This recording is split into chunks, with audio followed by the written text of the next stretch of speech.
오늘 국회 상황실은 민주당 대선 경선 소식을 전하겠습니다. 사이다로 돌아오겠다고 예고했던 이재명 지사.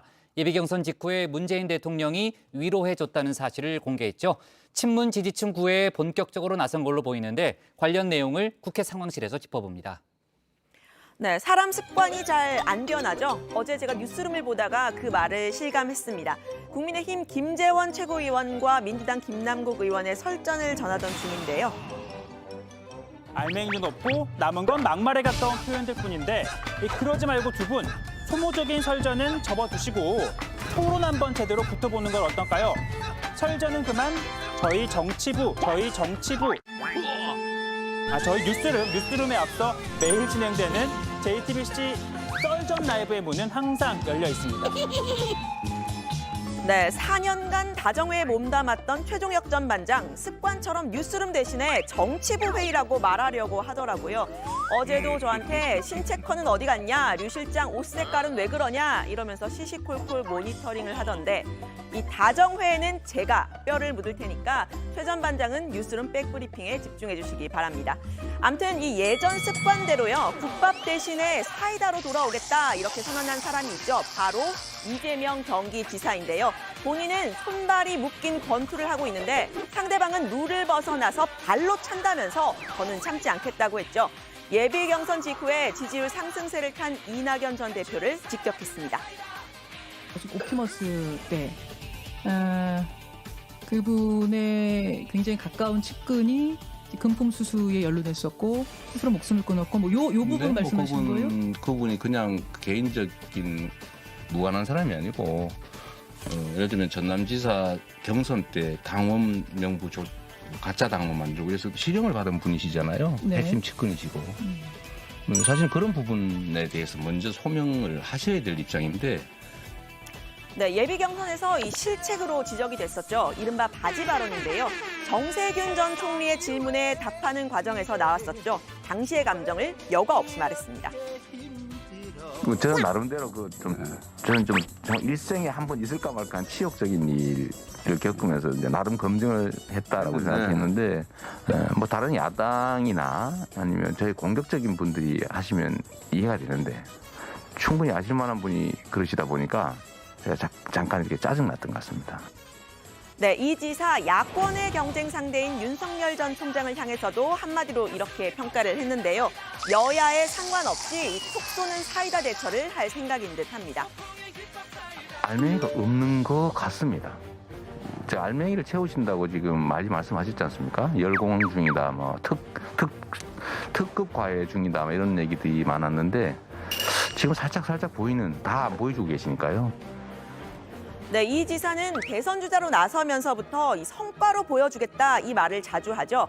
성남시장에서 경기지사, 대선 도전까지 나서게 된 비결이라고 할까요? 이 관료들을 장악했기 때문이라고 하는데요. 경기지사 시절에 성과로 꼽히는 계곡 정리의 방법은 이렇게 설명을 했습니다. 계곡 정비나 이런 것들도 제가 다 가서 때려 부신 줄 알고 있는데 99.7%는 자진 철거했습니다. 버티면 어떻게 되는지를 읍참마소 가듯이 가장 강력하게 저항하는 한 곳을 몇 군데, 5군데 골라서 제가 부셨죠, 직접. 제가 가서. 네, 직접 가서 부셨다고 했는데 실제 도지사 시절에 계곡 불법 시설 철거 현장을 방문하기도 했었던 영상들이 많이 있더라고요. 이 본인의 말처럼 분명한 메시지를 던지는 모습이었습니다. 여러 가지로 힘드셨을 텐데, 그죠? 오랫동안 해오던 일인데 갑자기 왜 일어나셨죠? 너무 급하게 좀 하다 보니까. 네, 그걸 이제 원칙대로 처리를 안 하면 해결이 안 돼요. 네, 출마 선언 이후에 죄송하다고 고개도 사실은 자주 숙였는데요.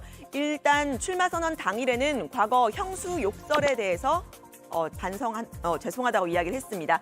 오늘은 4년 전 대선 경선 과정에서 앞서가던 당시 문재인 후보를 강하게 공격했던 것에 대해서 많이 반성됐다라고 했는데요. 이 예비 경선에서 다른 후보들의 공격을 받으면서 업보라고 생각했다라고도 했습니다. 이 지사는 과거 문재인 대통령의 아들 문준용 씨의 취업 특혜 의혹을 제기를 하면서 이 친문 세력의 미움을 산 바가 있죠. 이제는 스타일이 비슷한 사람이다 이렇게 말을 했습니다. 난 개인적으로 야권 되게 좋아하는데 제가 생각하는 스타일과 비슷해요. 내가 대통령 때문에 맞아요. 대통령에게 내 혜택은 안 받는다. 그러나 피해도 받지 않겠다. 그렇지. 원칙대로 하자. 그래서 당당하게 하는 거예요. 네, 이 지사는 본인을 비문으로 분류하는 건 갈라치기의 결과물이라고 했었죠. 며칠 전에 수도권 단체장 회의 때문에 청와대를 방문을 했는데 대통령이 차 한 잔 주시면서 마음고생 많았네라고 위로해줬다는 사실도 공개를 했습니다.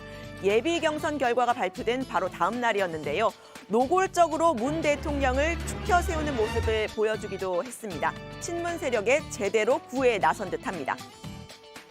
임기 마지막에 지지율 40% 이건 원래 역사에 없는 일이고 방역과 경제 두 마리 두 그렇죠. 동시에 잡았죠 사실. 중에 친인척이 어쩌고저쩌고 해서 문제 안 되는 첫 번째 대통령이에요. 지금까지는 그렇죠. 권력적 비리가 없죠. 그리고 저는 앞으로도 없습니다.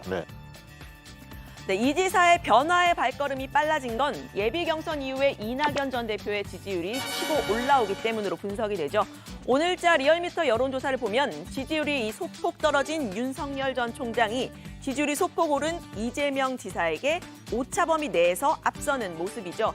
그런데 지난주와 비교를 해보면 이낙연 전 대표의 지지율이 거의 1.9배로 뛴 모습을 보실 수가 있습니다. 민주당 후보 적합도에서도요, 이 지사가 0.5%포인트 오른 반면에 이낙연 전 대표는 3.8%포인트 상승을 했는데요. 9.7%포인트 차로 이 격차를 좁히고 있는 겁니다. 지지율 상승세를 탄 이 전 대표, 이 지사의 본격적인 공격에 나서자 가만히 있지만은 않았죠. 네, 우리가 검증과 네거티브는 구분했으면 좋겠다. 그 생각을 합니다. 네. 그럼 어떻게 대응을 조금 하셨거든요? 뭐 일일이 다 대응할 가치를 느끼지 않습니다. 예, 생각보다 참을성이 약하시네요. 지지율 조금 올라간다고 그걸 못 참고 벌써 그러시는가 싶으네요. 네.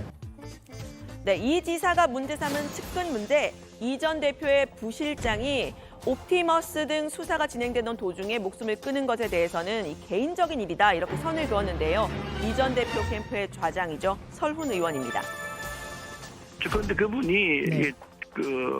돌아가셨지 않습니까? 예. 참, 저도 개인적으로 잘 아는데 아주 착한 분이에요.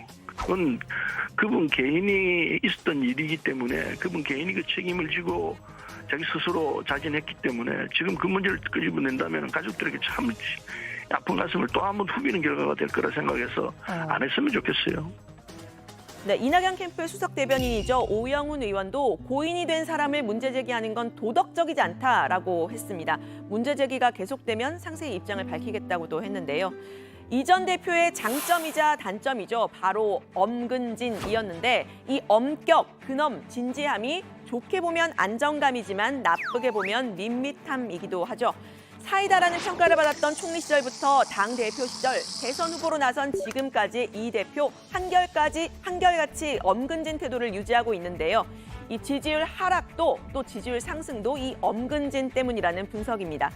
다른 후보들의 불안정성이나 실책이 드러날 때 이 전 대표가 득점을 한다는 건데요. 이 전 대표는 수시로 잽을 날리는 대신에 의혹이 확실한 대목에만 훅을 날리고 있습니다. 네, 이재명 후보님은 기본소득이 정책인데 공약은 아니다 이렇게 말씀을 하시는데요. 이번에 후보 등록 서류에 보면 공약으로 기본소득을 넣어 계십니다. 네, 대통령과 대통령 가족은 국가의 얼굴입니다. 그래서 대통령 가족에게도 사생활은 보호해 드려야 옳지만 그러나 위법 여부에 대해서는 엄중한 검증이 필요하다고 생각합니다. 네, 조익신 멘토가 꽝 잡는 매가 꽝만 잡는 건 아니다 이렇게 일가를 했죠. 추미애 전 장관 얘기인데요. 추 전 장관은 이 전 대표에 대해서 빵점 대표라고 직격하고 나섰는데 결선 투표를 의식해서 2등 자리를 차지하려 한다는 분석이 나왔습니다. 여기에 박용진 의원까지 가세를 하면서 반 이재명 연대가 반 이낙연 연대로 옮겨가는 거냐 혹은 이를 두고 이 지사와 추 전 장관의 명추 연대가 등장한 거냐 이런 의견이 분분했는데요. 꽝 잡는 매 추미애 장관의 공격 대상은 역시 어느 한 곳에 국한되지 않았습니다.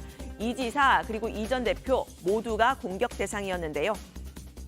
기본소득은 뭐 정치적인 발제로서는 썩 훌륭했다. 네. 그러나 성장으로 또 성급히 그 방향 전환하는 건 바람직하지 않다. 뭐 기본소득을 입장을 바꾼다거나 뭐 공약이 아니다라고 한다거나 하는 건 정치 신뢰를 떨어뜨린다.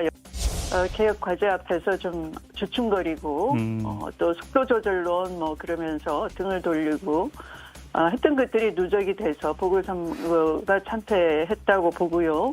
민주당 다 와야 된다. 헌신, 책임, 개혁 이런 걸 복원하자 하는 취지로 드린 말씀입니다. 네, 본 경선에 돌입하면서 주자들 간의 갈등이 본격화됐고요. 그러면서 지나친 네거티브는 자제하자 이런 목소리가 나왔습니다. 윤건영 의원입니다. 이번 민주당의 대선 경선은 개인전이 아니라 단체전이라고 생각합니다. 그래서 자기가 가지고 있는 장점의 크기로 싸워야지 상대의 약점을 가지고 싸우면 민주당이 승리하는 데 지장이 있을 거다. 그런 차원에서 좀 우리 스스로에게 상처가 되는 말들은 조금씩 조심하자. 네, 민주당 예비 경선이 생각보다 흥행했던 이유 후보들 간의 치고받는 논쟁과 또 여러 변수들 때문이죠. 관련 소식 앞으로도 다정회에서 전해드립니다. 오늘 발제는 이렇게 정리합니다. 사이다 이재명, 문준용엔 내 스타일, 상승세탄 이낙연은 난타.